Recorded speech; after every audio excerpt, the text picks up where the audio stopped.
وہ کوئی مطلب جسے کہتے ہیں کہ ہوائی گھوڑے پر آئے تھے، یا وہ کوئی ایسا واچ پہنے ہوئے تھے کہ وہ باندھیں گے اور غائب ہو جائیں گے، مطلب کہاں چلے گئے وہ؟ انڈیا کے لوگ یہ سوال کر رہے ہیں، لیکن دل اس وقت بہت زیادہ خوش ہے، تو ہم کو اختلافی بات کرنے کے لیے راضی ہی نہیں ہو رہا دل کہ ہم کسی بھی قسم کی کوئی اختلافی یا نیگیٹو بات کریں۔ میں سلام کرتی ہوں اپنے ان تمام ایئر فورس کے جانبازوں کو جنہوں نے اپنے ڈیتھ سرٹیفکیٹ پر سائن کر کے، اور پھر اس کے بعد جب وہ فضاؤں میں اس قوم کی حفاظت کے لیے فضاؤں میں پہنچے ہیں، تو ان کو یہ نہیں پتا تھا کہ وہ واپس آئیں گے یا نہیں آئیں گے، لیکن ان کے اندر کا جذبہ اور جنون الحمدللہ وہ دشمن کے متعین کردہ ٹھکانوں پر حملہ کر کے بخیر و عافیت جو ہے وہ اپنے وطن واپس آئے۔ انہوں نے اپنے ملک کی زمین کو پھر سے چوما اور چھوا۔ میں سلام کرتی ہوں تمام فوجی نوجوانوں کو جنہوں نے لائن آف کنٹرول کے اس پار جو ہے انہوں نے دشمن کو منہ توڑ جواب دیا، نہ صرف منہ توڑ جواب دیا، جب میں ویڈیوز دیکھ رہی تھی بہت سے انڈین فوجیوں کی کہ جس میں بیچارے روتے جا رہے ہیں، لاشیں اٹھاتے جا رہے ہیں، ہم پھر وہی بات ہے کہ امن پسند نہیں، کہ ہمارا دل دکھ رہا تھا کہ جن فوجیوں کی لاشیں وہ پڑی ہوئی ہیں، جو مودی کی بربریت کا جو شکار ہوئے ہیں جو فوجی، ان کی بھی فیملیز ہیں، ان کی بھی ماں بہن بیٹی ان کے گھر پہ انتظار کر رہی ہوگی، لیکن یہ مودی سرکار کو نہیں پتا کہ وہ اپنے ایڈونچر کے چکر میں کتنے بے گناہوں کی جان لے رہے ہیں۔ ہم صرف یہ کہنا چاہتے ہیں کہ اگر تمام اسٹیٹسٹک اور تمام چیزوں کو اٹھا کر دیکھا جائے، اور یہ شکر ہے اللہ کا کہ اس وقت جتنا بھی فورن میڈیا ہے اس نے جس طرح سے ہمارے شاہینوں کو آسمان کا کنگ قرار دیا ہے، جس طرح سے انہوں نے ہمارے فوج کی حکمت عملی کو داد دی ہے، وہ کل تک جو ہمیں ایک تھرڈ ورلڈ کنٹری کا ایک چھوٹا سا ملک سمجھنے والے جو لوگ تھے کہ پاکستان کے پاس اب کچھ نہیں بچا، اور جو بڑے ہاتھ ہندوستان کی طرف دوسری کے بڑھا رہے تھے، اب وہ دوبارہ سے سوچنے پہ مجبور ہو گئے ہیں، اب ان کے روابط پھر پاکستان سے بحال ہونا شروع ہو گئے ہیں۔ میں شکریہ ادا کرنا چاہوں گی ان تمام دوستوں کا، دوست ممالک کا، جو تمام دوست ممالک نے پاکستان کے لیے آواز اٹھائی اور پاکستان کے ساتھ کھڑے ہوئے۔ ہمیں تو نہیں پتا کہ ہندوستان نے کس کس سے مدد مانگی، لیکن ہندوستان کے میڈیا چینلز پہ بیٹھنے والے جو تجزیہ کار ہیں ان کا خود کا یہ کہنا ہے کہ پاکستان نے کہاں کہاں آواز نہیں لگائی مدد کے لیے، لیکن کوئی بھی ایک ملک ساتھ کھڑے ہونے کے لیے تیار نہیں ہوا، کہ کسی ایک ملک نے ہندوستان کے حق میں آواز نہیں اٹھائی۔ اس کی وجہ اور صرف یہ ہے کہ اس لیے آواز نہیں اٹھائی کہ ہندوستان کوئی ایک، وہ ہمارے بچپن سے ہم ایک کہانی سنتے ہوئے آئے تھے، کہاوت سنتے ہوئے آئے تھے کہ شیر آیا شیر آیا شیر آیا، تو مطلب وہ ہر دفعہ وہ لڑکا جھوٹ بولتا ہے اور گاؤں والے بھاگتے ہیں اس کی مدد کے لیے، لیکن اس کے بعد پھر جب ایک دن واقعی شیر آ جاتا ہے وہ چیختا ہے تو گاؤں والے نہیں جاتے کہ یہ لڑکا جھوٹ بولتا ہے۔ تو یہی حساب ہندوستان کے ساتھ ہوا ہے کہ وہ ہر وقت کہتا تھا کہ پاکستان نے حملہ کیا، پاکستان نے حملہ کیا، پاکستان نے حملہ کیا ہے، اور ہر بار وہ جھوٹا ثابت ہوا۔ اب بھی پاکستان نے حملہ کیا ہی نہیں تھا، یہ تمام جو ممالک ہیں ان کو بخوبی اندازہ تھا کہ پاکستان نے یہ حملہ نہیں کیا ہے، اور یہ ہندوستان کا رچایا ہوا ڈرامہ ہی ہے۔ سب مودی سرکار کی سازشوں کو اور ان کی کرتوتوں کو بہت اچھی طرح بہت بخوبی پہچان چکے ہیں۔ یہ مسلم دشمنی ہے اور مسلمانوں کے دشمن مودی سرکار ہے۔ تو میرے ایک دوست ہے دبئی میں جہاں میں موسٹلی اسی ہوٹل میں ٹھہرتی ہوں، وہ اچھی پوزیشن میں ہے، میں ان کا نام نہیں مینشن کروں گی، لیکن ہم مختلف باتوں پہ ایک دوسرے کو بلنگ کرتے رہتے ہیں۔ وہ ان کا نام، وہ مطلب انڈین ہے اور ہندو ہیں، اور آج کانورسیشن کے دوران پتہ چلا کہ وہ RSS کی بھی ہیں۔ تو وہ مطلب اتنے، ویسے تو ہمارا بہت لائٹن موڈ میں ہمارا بات رہتی تھی، میں کئی سالوں سے اسی ہوٹل میں جا کر ٹھہرتی ہوں، آئی فیل لائک ہوم، وہاں پر مجھے مطلب بہت کمفرٹیبل فیل ہوتا ہے مجھے۔ لیکن آج انہوں نے جو جو مجھے میسیجز بھیجے وہ مطلب میں شیئر بھی نہیں کرنا چاہوں گی کیونکہ ہم تو دوستی کا بھرم رکھتے ہیں۔ انہوں نے واضح الفاظوں میں کہا کہ میں RSS کا بہت ہی ایکٹیو نمائندہ ہوں،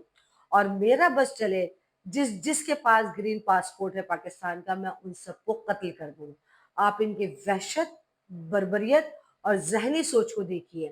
کہ وہ گرین پاسپورٹ کے حامل ہر شخص کو یہ ہندوستانی قتل کرنا چاہتے ہیں۔ ان کو یہ اندازہ نہیں ہے۔ میں نے پھر اس کو یہ جواب دیا تھا کہ آپ گرین پاسپورٹ کے حامل کو تو قتل کر دیں گے، لیکن آپ دنیا کے ہر کونے میں مسلمان موجود ہیں، اور سب سے بڑی بات یہ ہے کہ آپ جس ملک میں بیٹھ کے روزی روٹی کما رہے ہیں وہ بھی مسلم ملک ہے۔ دبئی بھی کوئی غیر مسلم ملک نہیں ہے۔ دبئی میں آپ کو چونکہ فیسلٹیز مل رہی ہیں، آپ وہاں پر روزی روٹی کما رہے ہیں، تو آپ کو وہ مسلمان صحیح نظر آ رہے ہیں۔ آپ کو ہندوستان میں رہنے والے مسلمان جو ہندوستانی ہے وہ غلط ہے، اور پاکستان تو ہے ہی ان کے لیے غلط۔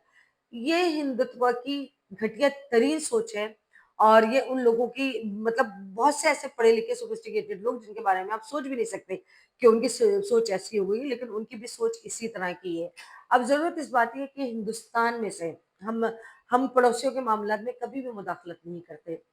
نہ پہلے کبھی کی تھی نہ اب کر رہے ہیں، لیکن اب ضرورت اس بات کی ہے کہ ہندوستان میں رہنے والی عوام کو کلر مودی، جس کا نام ہے کلر مودی کو، اس کو خود یہ لوگ اپنے ہاتھوں سے پھانسی کے پھندے پہ لٹکائیں، جس سے اب تک اپنے دور اقتدار میں کتنے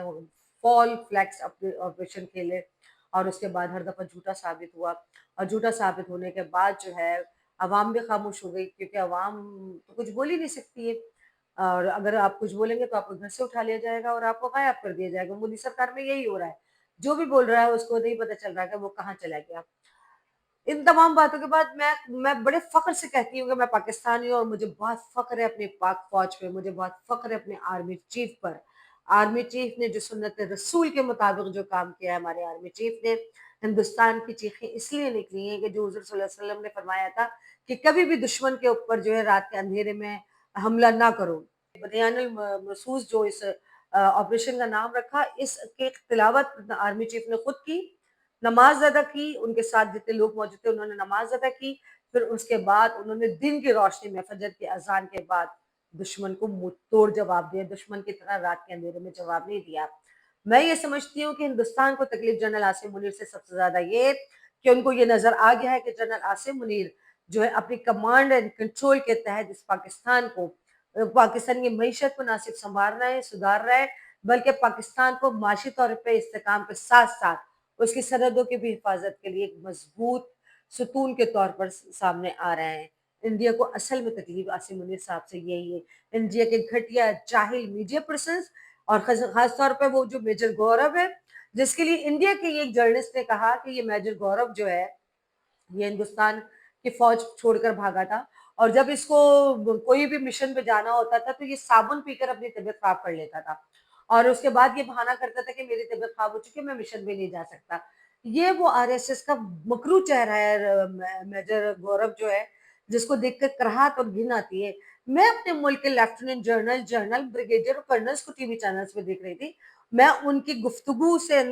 مطلب میں متاثر ہو رہی تھی انتہائی سوفسٹیکیٹڈ وے میں، حالانکہ وہ بھی فوجی تھے، جنرل تھے، اور جنہوں نے بھی کتنی کمانڈ کی تھی، انتہائی مہذب طریقے سے وہ بیان کر رہے تھے۔ ایک وہ پاگل آدمی جس کو ڈیفینیٹلی نفسیاتی ہاسپٹل میں ایڈمٹ کروانا چاہیے، جنرل بخشی، جس کے منہ سے کف نکل رہا تھا، جو چیخ رہا تھا، چل رہا تھا، اور اس کے بعد جب یہ ہو گیا، سیز فائر ہو گیا، تو اس کے بعد تو وہ اس کی کیفیت پاگلوں والی ہو گئی۔ اس کو چاہیے تھا جنرل بخشی صاحب آپ آئیں، وردی پہنے اور گھس جائیں پاکستان میں، اگر اتنی ہمت رکھتے ہیں بم باندھ اور گھس جائیں پاکستان میں، مار دیں 1,00,000 2,00,000 5,00,000 آدمیوں کو، ہمت تو کر کے دیکھیے۔ آپ کو ٹی وی چینل پر بیٹھ کے چیخنے چلانے کے علاوہ کچھ نہیں آتا۔ میں اس سے پہلے بھی ویلاگ میں اپنے پہلے بھی بول چکی ہوں میں کہ پہلا کا دور اور تھا پاکستان میں، اب ذرا پاکستان کی طرف میلی آنکھ کر کے تو دیکھیں، پاکستان کا فضائی سسٹم، پاکستان کا سمندری سسٹم، پاکستان کا زمینی سسٹم، یہ تینوں سسٹم اتنے اسٹرانگ ہے الحمدللہ الحمدللہ الحمدللہ کہ کوئی دشمن جو ہے یہاں پر آ کر کارروائی نہیں کر سکتا، اور خاص طور پہ ہندوستان نے اب تک جو شر پسندی پاکستان میں پھیلائی ہے تھرو ٹی ٹی پی کے ذریعے، اور تھرو جو ہے بلوچستان میں جو کچھ اس نے کیا ہے، ان سب کا بدلہ لینے کا وقت آ گیا ہے۔ اور ہندوستان کو پہلگام واقعہ تو ایک بہانہ تھا، ہندوستان کو تو تکلیف بنگلہ دیش کا دوبارہ سے پاکستان سے مل جانے پر تھی، ہندوستان کو تکلیف بنگلہ دیش میں پاکستان زندہ باد کے نعرے لگانے پہ تکلیف تھی، ہندوستان کو تکلیف بنگلہ دیش کے آرمی چیف کے پاکستان آنے میں تکلیف تھی، ہندوستان کی تکلیف بنگلہ دیش کے وزیر اعظم سے کا پاکستان سے رابطہ کرنے میں تکلیف تھی۔ ہندوستان کو تکلیف صرف یہ ہے کہ اس کی کالونی جو ہے بنگلہ دیش، وہ اس کے ہاتھ سے نکل گیا۔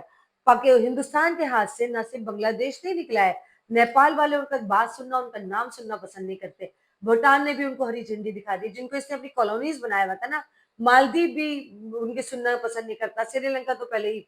جو ہے وہ ان سے منحرف ہو چکا ہے، اس کے ارد گرد کے جتنے بھی پڑوسی ممالک ہیں وہ سب ہندوستان سے دور ہو چکے ہیں، اور ہندوستان کی عوام کو یہ اندازہ نہیں ہو رہا کہ اگر مودی سرکار نے یہ کیا، اور وہ جس دن جلد آئے گا، پاکستان کو تو کچھ کرنے کی ضرورت ہی نہیں ہے،